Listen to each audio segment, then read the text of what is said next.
Assalamualaikum warahmatullahi wabarakatuh. Perkenalkan, nama saya Novadilan Anugrah, kelas BKI 1C. Yang pertama, definisi.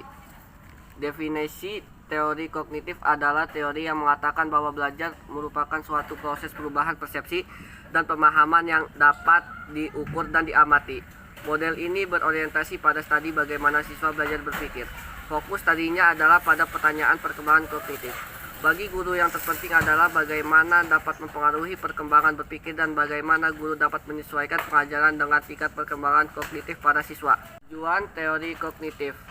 Yang pertama, mendapatkan pengetahuan. Karena sudah pasti dalam kegiatan pembelajaran kita pasti akan mengetahui suatu hal yang baru, suatu hal yang belum kita ketahui sebelumnya. Maka dari itu tujuan dari belajar yang pertama adalah mendapatkan pengetahuan.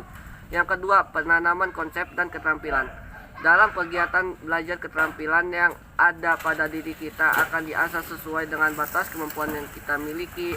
Tentunya itu semua dilakukan melalui penanaman konsep yang baik dan benar terlebih dahulu. Tiga, ada aspek. Menurut Piaget, perkembangan kognitif mempunyai 4 aspek. Yang pertama, kematangan sebagai hasil perkembangan susunan saraf. Yang kedua, pengalaman, yaitu hubungan timbal balik antara organisme dengan dunianya. Yang ketiga, interaksi sosial, yaitu pengaruh-pengaruh yang diperoleh dalam hubungannya dengan lingkungan sosial. Yang keempat, ekulibrasi, yaitu adanya kemampuan atau sistem mengatur dalam diri organisme agar dia selalu mampu mempertahankan keseimbangan dan penyesuaian diri terhadap lingkungannya.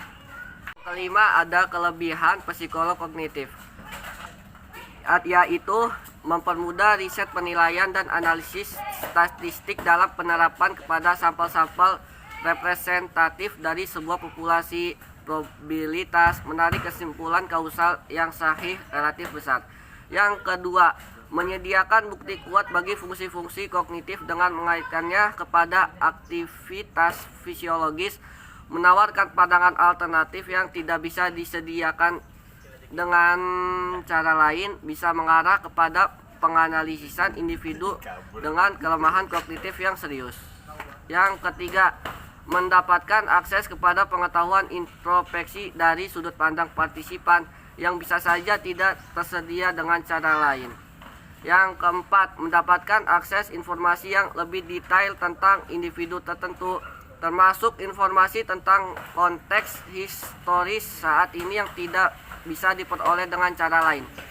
Terakhir, kelemahan psikolog kognitif, yaitu ada macam-macamnya ya. Yang pertama, tidak selalu bisa mengeneralisasikan hasil-hasil yang melampaui tempat, waktu, dan tugas tertentu yang disebabkan adanya perbedaan antara perilaku hidup nyata dan perilaku di dalam laboratorium.